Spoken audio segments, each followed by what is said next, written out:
क्या आप जानना नहीं चाहेंगे कि हमारे आराध्य प्रभु श्री राम के पूर्वज कौन थे? उनके वंश में कौन कौन था?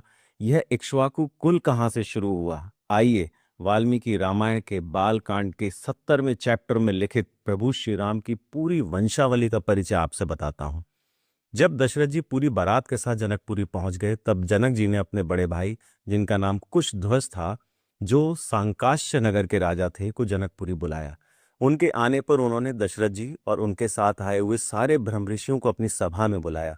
जब सब आ गए, तब वशिष्ठ जी ने पूरी सभा में श्री राम की वंशावली का वर्णन किया। वशिष्ठ जी ने बताया कि ब्रह्मा जी एक स्वयंभू देवता हैं।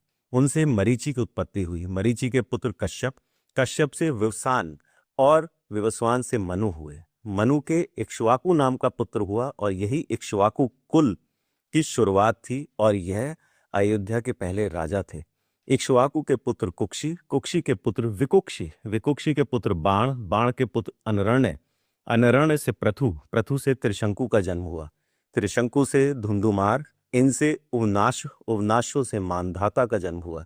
मानधाता से सुसंधि, इनसे ध्रुव संधि और प्रसेनजीत उत्पन्न हुए। ध्रुव संधि से भरत पैदा हुए। भरत से असित की उत्पत्ति हुई। राजा असित के पुत्र हुए राजा सगर, सगर के असमंज, असमंज के अंशुमान, अंशुमान के दिलीप और दिलीप के पुत्र हुए भगीरथ।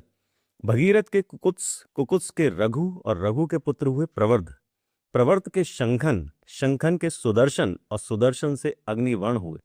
अग्निवर्ण से शीघ्र, इनके मरु, मरु से प्रशुशुक्र, प्रशुशुक्र से अम्बरीश उत्पन्न हुए। अम्बरीश के पुत्र नहुष और नहुष के ययाति और ययाति के पुत्र नाभाग थे। नाभाग से अज हुए, अज से दशरथ और दशरथ से ये दोनों भाई श्री राम और लक्ष्मण उत्पन्न हुए। इस तरह वशिष्ठ जी ने श्री राम की पूरी वंशावली का वर्णन जनक जी के सामने किया।